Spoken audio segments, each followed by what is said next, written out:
Tanong, walang nakasulat na 125 million pesos yung natanggap ni Colonel La Chica galing sa'yo sa araw na yan. Naa, Your Honor. Sa list of expenditures. Naa, Your Honor. Okay, Meron po, Your Honor. Kasi ang nakalagay po sa object of expenditures, ito po yung purchase of information amount, then purchase of reward amount, then ano pa yung mga expenses, then total 125M. Yes. So, doon ko siya pinareceive, Your Honor. Yung binigay mo yung 125 million pesos in cold cash to Colonel La Chica, did you ask him to sign an acknowledgement receipt or any voucher na magpapatunay na tinanggap niya galing sa'yo yung 125 million pesos? Di pa receive na ko siya, Your Honor. Yung tanong is, did you ask him to sign an acknowledgement receipt? Yes or no? Di pa receive na ko siya, Your Honor. Being evasive. The question is so simple. Di ba kasama po sa liquidation report niya yung mga acknowledgement receipt na sinubmit? Iba't ibang pangalan, di po ba? Opo, di ba? Yung iba't ibang pangalan. So alam niyo po ang kahulugan na acknowledgement receipt. Ang tanong, may acknowledgement receipt bang pinirmahan si Colonel La Chica para sa binigay niyong 125 million? Ang nalibog ko, I'm sorry, I'm confused. No. Paghatag na ko kay Colonel La Chica Pagbigay niyo kay Colonel La Chica, ng 125M, di pa receive na ko siya, Your Honor.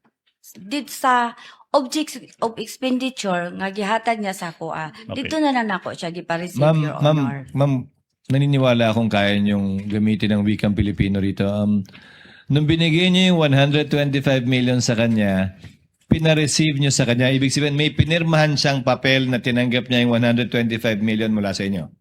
Opo, Your Honor. Okay. Aba, Tanong, continue, Counsel. ano yung dokumentong iyan kung saan makikita natin, ma'am, na sinasabi ni Colonel La Chica, pinirmahan niya, na tinanggap niya yung 125 million pesos galing sa'yo?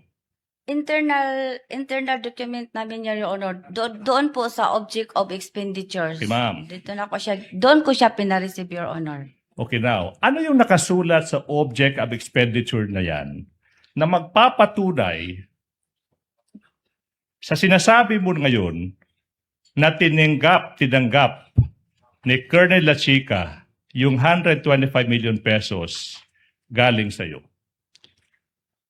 Gitatakan ako og receive, Your Honor. Tapos sa receive, sa below sa receive nga word, below the receive na word, doon siya nag-sign, Your Honor. Anong sinay niya? Gipirmahan niya. Ang Yun. pirma niya, Your Honor. Madam Witness, so yung sinasabi mo now, tinatanong ka, ano yung pruweba mo na natanggap ni Colonel La Chica yung 125 million pesos galing sa'yo?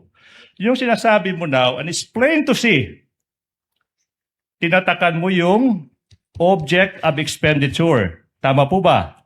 Opo. And then sa ibabaw niyan, pinirmahan ni Colonel La Chica. Tama po ba? Opo. Tanong, walang nakasulat na 125 million pesos yung natanggap ni Colonel La Chica galing sa'yo sa araw na yan. Naa, Your Honor. Sa list of expenditures. Naa, Your Honor. Okay, Meron po, Your Honor. Kasi ang nakalagay po sa object of expenditures, ito po yung purchase of information amount, then purchase of reward amount, then ano pa yung mga expenses, then total 125M. Yes. So, doon ko siya pina-receive, Your Honor. Tanong, walang nakasulat na 125 million pesos yung natanggap ni Colonel La Chica galing sa'yo Sa araw na yan. Naa, Your Sa Honor. list of expenditures. Naa, Your Honor. Okay, anyways. Meron po, Your Honor. Kasi ang nakalagay po sa object of expenditures, ito po yung purchase of information, amount, then purchase of reward, amount, then ano pa yung mga expenses, then total 125M. Yes. So, doon ko siya pinareceive, Your Honor. Yung binigay mo yung 125 million pesos in cold cash to Colonel Lachica, did you ask him to sign an acknowledgement receipt or any voucher na magpapatunay na tinanggap niya galing sa'yo yung 125 million pesos? Di pa receive na ko siya, Your Honor. Yung tanong is, did you ask him to sign an acknowledgement receipt? Yes or no? Di pa receive na ko siya, Your Honor. Being evasive. The question is so simple. Di ba kasama po sa liquidation report niya yung mga acknowledgement receipt na sinubmit? Iba't ibang pangalan, di po ba? Opo, di ba? Yung iba't ibang pangalan. So alam niyo po ang kahulugan na acknowledgement receipt. Ang tanong, may acknowledgement receipt bang pinirmahan si Colonel Lachica para sa binigay niyong 125 million? Ang nalibog ko, I'm sorry, I'm confused. No. Paghatag na ko kay Colonel Lachica Pagbigay niyo kay Colonel Lachica, ng 125M, di pa receive na ko siya, Your Honor. Did sa objects of expenditure nga gihatag niya sa ako, dito na nako siya di pa receive, Your Honor. Ma'am, naniniwala akong kaya niyong gamitin ang wikang Pilipino rito. Nung binigay niyo yung 125 million sa kanya, pina-receive niyo sa kanya, ibig sabihin may pinirmahan siyang papel na tinanggap niya yung 125 million mula sa inyo. Opo, Your Honor. Okay. Aba, Tanong, continue, Counsel. ano yung dokumentong iyan kung saan makikita natin, ma'am, na sinasabi ni Colonel Lachica, pinirmahan niya, na tinanggap niya yung 125 million pesos galing sa'yo? Internal document namin, Your Honor. Doon po sa object of expenditures. Okay, ma'am. Dito na ko siya, doon ko siya pina-receive, Your Honor. Okay, now, ano yung nakasulat sa object of expenditure na yan na magpapatunay sa sinasabi mo ngayon na tinanggap ni Colonel Lachica yung 125 million pesos galing sa'yo? Gitatakan ako og receive, Your Honor. Tapos sa receive, sa below sa receive nga word, below the receive na word, doon siya nag-sign, Your Honor. Anong sinay niya? Gipirmahan niya. Ang Yun. pirma niya, Your Honor.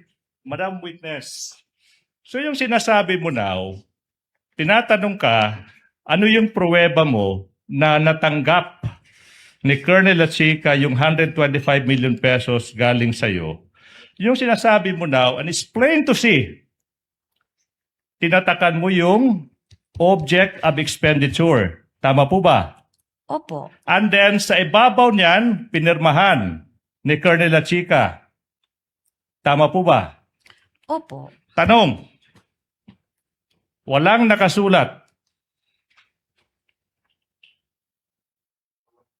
na 125 million pesos yung natanggap ni Colonel Lachica galing sa'yo sa araw na yan.